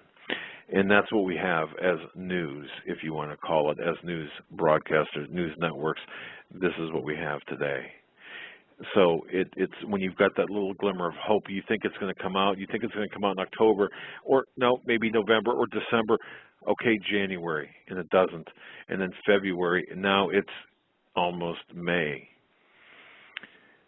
That's how long it's taken. But we've been working a lot behind the scenes to get the story out. And let's just hope and pray, pray, pray, pray. Please, people, pray that the story does come out. Yeah, we need that. Not that it would do much difference with the administration. I don't think these people will be held accountable for anything they do. But at least it will bring peace of mind to those families involved, the people who have been working so hard to get the truth out. And it would just be a feel-good thing, more so than justice, because we know we're not going to get justice in this country. You know, and there's one thing I probably should. At least not now. No, we're not going to. You know what? We're not going to get justice in this country.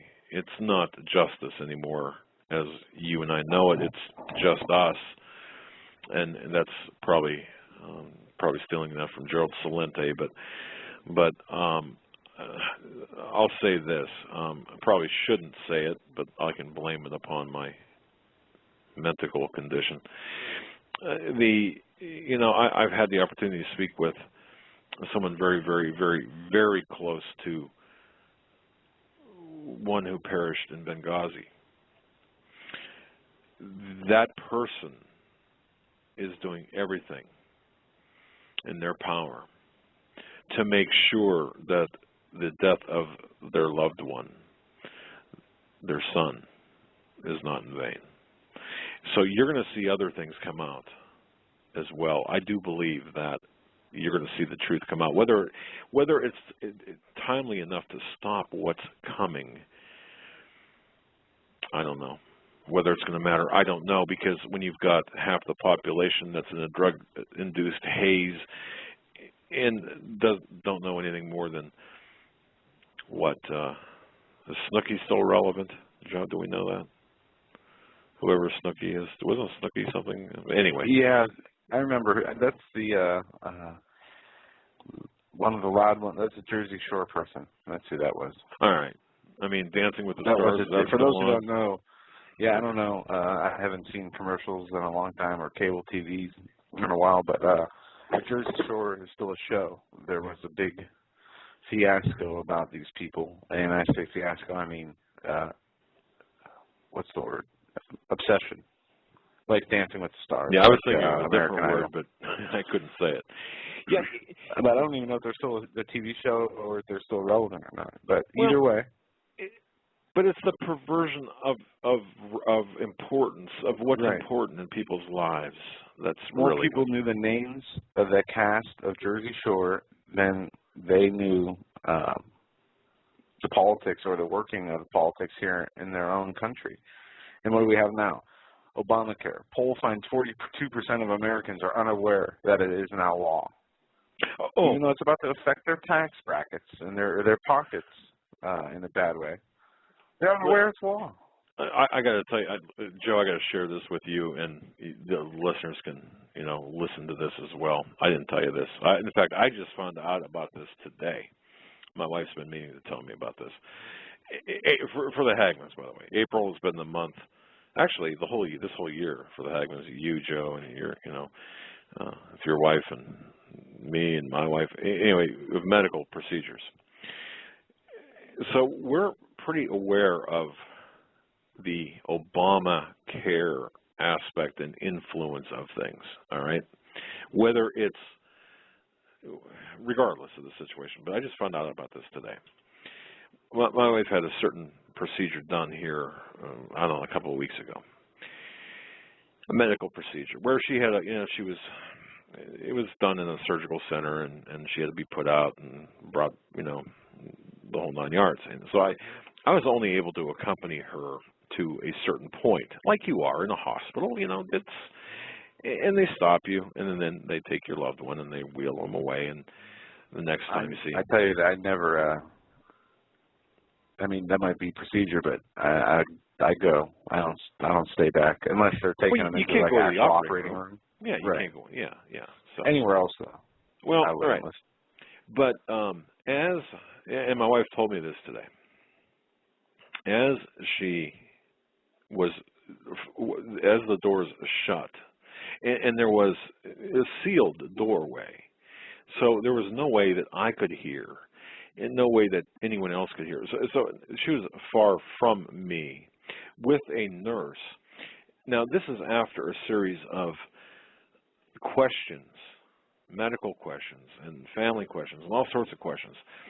They were already asked and answered. And once they got her back into the actual, like the ante room for where the procedure is going to be done, another nurse came up and said, "Ma'am, I've got some questions to ask you, including but not limited to, are you in an abusive relationship? Are you being threatened, beaten by your husband or any other family member?" Well, yeah, what's considered abusive? Well, I don't know. Or have you been threatened by any family member? And there was also a question about a gun in there too. Does your family own a gun? Well, of course, all the answers were negative. Okay, and the procedure went through without a hitch.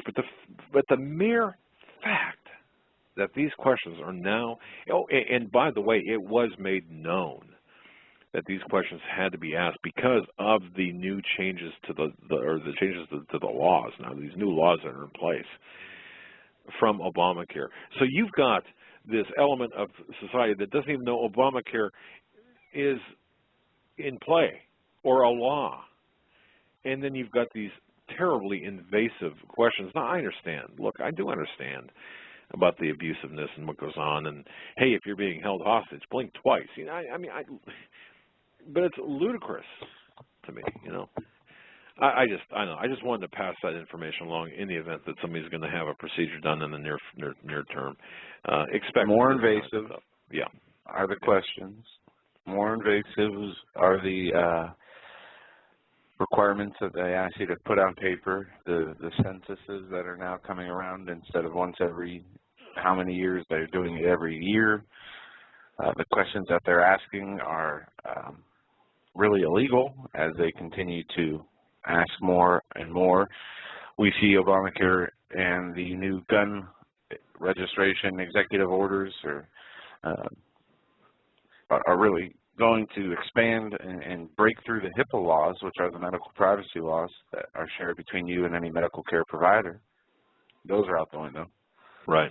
But, you know, they know everything about you, know everything about your situation, and now they want to know, you know, which is a relevant question for a lot of people, because there are people who are in those relationships that they can't just come out and say, I'm being abused, or they're afraid of being killed. Is there room for that? Yes, but I think it should be asked at a discretionary level instead of a common every person level. Just my opinion, but well, I think that we are losing on all ends. We're losing our freedoms for the illusion of security.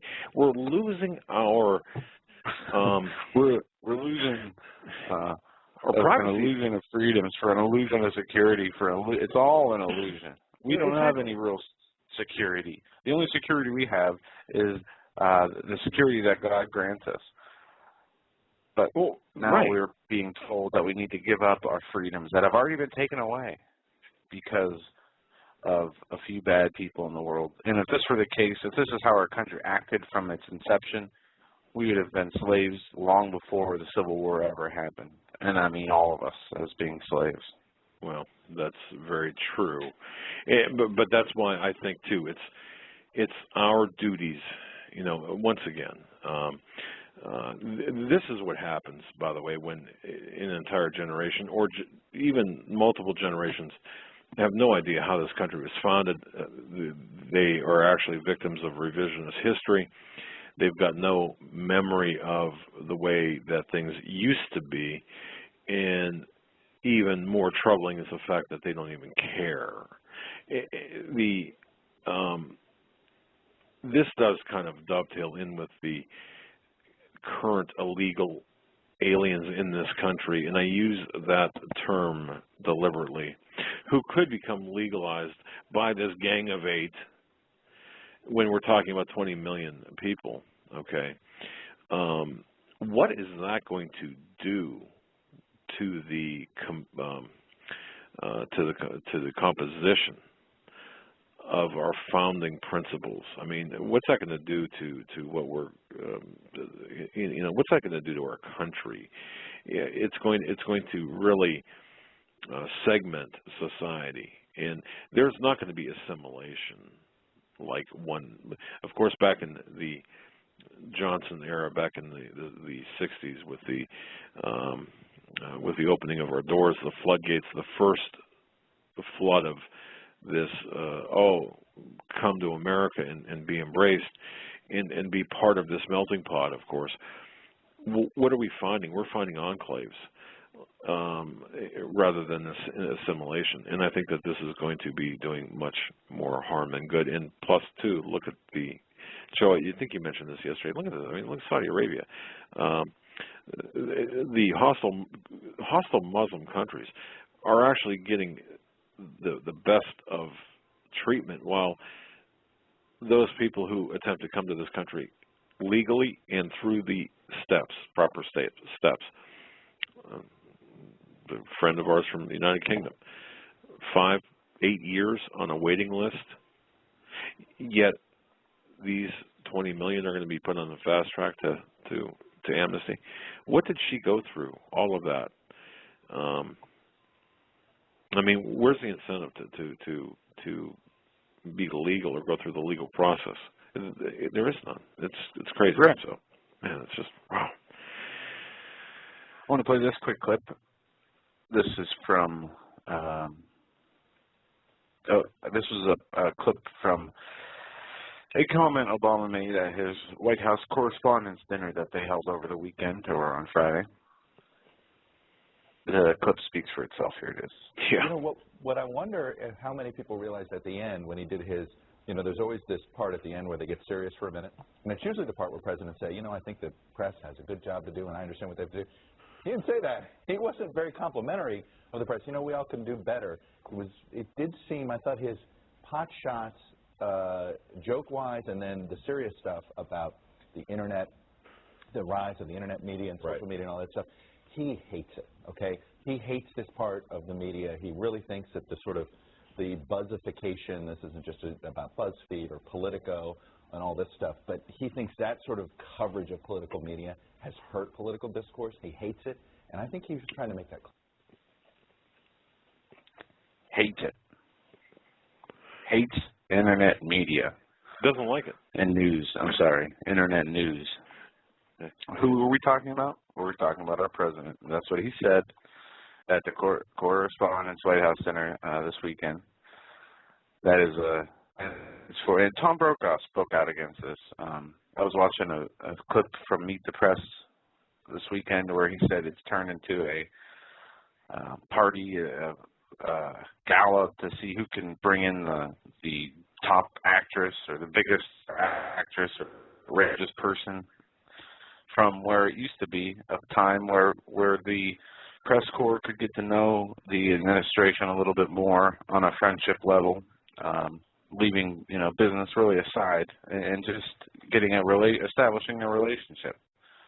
But now it's turned into, you know, all these celebrities, this partying, and a real force in the media, overtaking cable news, overtaking print media, is the Internet media.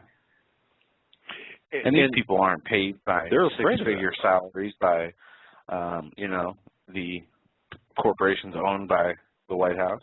We're not. This is a free and open media that is not afraid to tell the truth. It is not afraid to say, you guys got it wrong, or you guys are lying. Well, what is his response? I hate that. Well, of course you do. And you're doing everything in your power to stop it.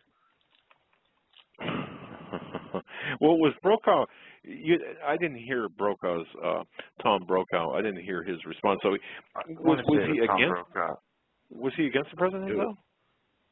What's that? Oh, yeah, he was, I'm pretty sure it was Tom Brokaw. I'm about 99% sure. I watched the movie, I saw a friend, but let me see, was it Tom Brokaw? Or I can't think of any other journalist who this would be. But it doesn't matter. I mean, the dignity that this country once had, the class. Remember that the word that was bounced around, gravitas, during the Clinton administration, and then early on in the Bush administration, gravitas. We've lost the dignity, and this goes to the heart of what we've been talking about, what we talk about all the time. I mean, our sensibilities are constantly being offended by the actions of our government. Your sensibilities, listeners, our sensibilities. We, from Benghazi to this White House Correspondents' Dinner, you know, we're treated as if we are children. And we, you know, we're being lied to constantly and then being laughed at when we dare question the very issues that are important to the safety, security, and to the survival of our country. And and like I said before, we have a long history of not getting straight answers. And you know, people feel offended. Folks, don't you feel offended by how you're being treated by our government? You know, our sensibilities are being offended at every turn. Well, it's come out now Obama is preparing to send lethal weaponry to the Syrian opposition as it has taken steps to assert more aggressive U.S. leadership among allies and partners seeking the ouster of President Bashar al-Assad. The officials emphasize supplying arms is one of several options under consideration, and that political negotiations remain the preferred option. To that end, the administration has launched an effort to convince Russian President Putin that the possible use of chemical weapons by the Syrian government and more direct outside intervention that could provoke should lead him to reconsider his support of Assad. Even though there's been no proof, I mean, I know we're at the top of the hour break. I'll let you take a shot at that, but where's the proof that these two people in Boston placed the backpacks that were responsible for the detonation at the Boston Marathon? That evidence is still yet to come to light. Where's the proof that chemical weapons were used, aside from the word of some officials either in Israel or here in America? And furthermore, where's the proof that it was not the rebels who used chemical weapons, if that were the case, that it was the Assad government? Where is the proof of anything done ever anymore? We don't see it, and it will not ever be given to us. No, unless we demand it, and it's at a level of demand that is higher than a level of demand for food stamps, it will never make waves, sadly. Well said, by the way, Joe. When the demand for the truth exceeds the demand for entitlements, only then may we start to become the recipients of what is true. Folks, you're listening to the Hagmann and Hagmann Report this 30th day of April, the last day of April 2013. How time flies, by the way. Tomorrow is May Day, May 1st, a very important day on the Illuminati calendar.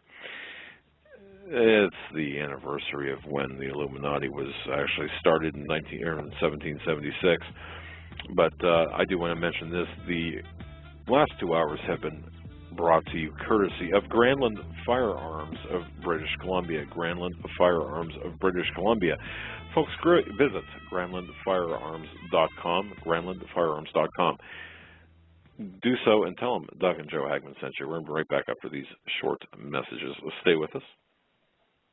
Hi folks, Doug Hagmann here. You might know me as the co-host from the Hagmann and Hagmann Report, or as a frequent guest on Coast to Coast AM with George Norrie. If you're like me, you're tired and confused over today's headlines. You just don't know where to turn for accurate, concise information about really what's going on, what's truly going on in today's society. If you don't know where to turn for accurate, well-researched, and properly vetted news, I've got a suggestion. In fact, it's a requirement. Bookmark Canada Free Press. That's CanadaFreePress.com on the internet.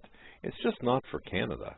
It's for news across the world. Judy McLeod, founding editor, has put together a vast array of talented writers like Kelly O'Connell, Daniel Greenfield, Dr. Aileta Johnson-Powell, a lot of guest columnists, very talented writers. Folks, that's Canada Free Press at CanadaFreePress.com. Now mobile friendly. Follow on Facebook, because without America, there is no free world. Survival of the fittest. In any and all situations, survival is your #1 priority. That requires being tough and thinking smart. And the folks at Freeze Dry Guy are going to help you do just that. They have the long-range patrol ration entrees, what they call the brick pack. When you're in survival mode, it is absolutely the best item for your survival pack or bug-out bag. You can go farther, faster, and carry more food with the LRP cold weather ration entrees. Not only do these long-lasting, durable entrees help sustain you or your family through the harshest environment or situation, they are by far the most delicious of their kind. No contest. With a variety of tasty entrees, you can't beat the LRP brick packs. Let Freeze Dry Guy help you in your survival situations. Go to freezedryguy.com. That's freezedryguy.com, or call 866-404-3663. That's 866-404-FOOD.